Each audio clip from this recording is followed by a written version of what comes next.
this video is to review masks and using masks in Photoshop. So I have this document where I've got a texture, I've got this photo of myself, this profile, and then I've got a layer that I'm going to put brushes in. I created this new layer by clicking on the plus icon to create an additional layer. I like to put my brushes in their own layer so I can play with modes and styles and masks and all the things. Okay, let me go to my portrait layer. Let's say that I wanted to remove half of my face, right? If I did this with the eraser tool right here, that's gone forever. If I saved it and closed the document, it's like that. You know, it's saved like that. That information is gone.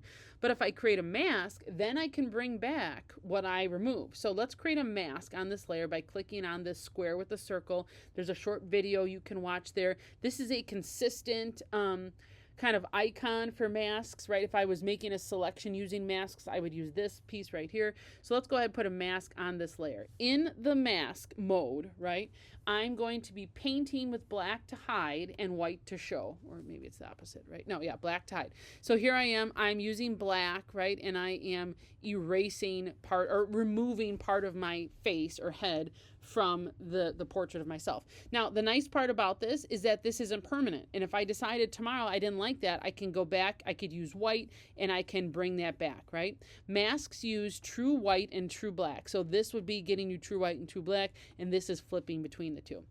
So in mask mode, I can hide part of my image, right? So now I'm back at black. If I wanted to, you know, to kind of take half of that out, I could.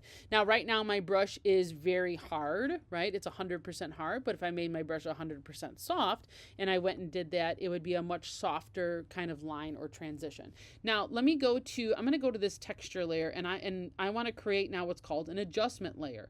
So an adjustment layer is like the image adjustments. If I went up to image adjustment up here at the top and I went to adjustments, and I, you know, let's say I went black and white, right?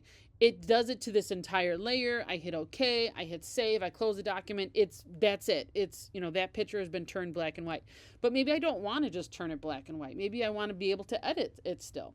So instead of putting an image adjustment on the entire layer and keeping it like that, I'm going to create an image adjustment layer. So I'm going to try, let's go image adjustment, I'm going to go black and white. So anything underneath this adjustment layer, right, is going to be black and white. Right now it's only affecting the texture. If I bring it up above me, now it's also affecting me. If I wanted to edit it at all, I move over to my properties panel. Here's me, now it's tinted, right? I can adjust the tint a little bit. It's looking for reds and making them brighter. Like you can kind of go in here and experiment with all these things. But the awesome part about these layer adjustments is that it creates a mask for me. It already created a mask. So again, if I take my brush with black, and it doesn't have to be a circle. It could be whatever. Here's some cloud brushes I've got, right? If I take this cloud brush with black and I kind of, let me use the brackets next to the letter P, make it bigger and smaller, and I do this, look, it's kind of brushing back color into my image. That looks really pretty cool. Right? And again, it's not permanent. So if I decide I don't like that, and here I'm using the same brush instance, right? I haven't changed the size of it. I haven't, that's a no-no. I'm using, you know, going against what I would say. So change up to the brush a little bit, change the size of it, right? Experiment with other ones that are in there.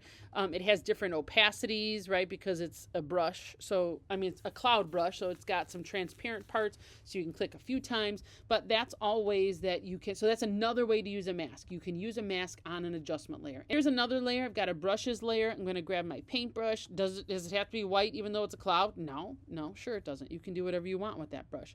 Let's go ahead. I'm going to pick up a brush. This is a little bitty brush, but I'm going to go ahead and make it larger. Again, the brackets next to the letter P. We're using our brushes for these transitional parts, right? We want to kind of like wherever we have that straight line, how do you disguise where one thing ends? Oh, that looks like a horn coming off my head. But how do you disguise where one thing ends and another begins? Again, maybe I don't know how, maybe I feel like it's too solid, these brushes, or I don't like the way they look. Okay, great.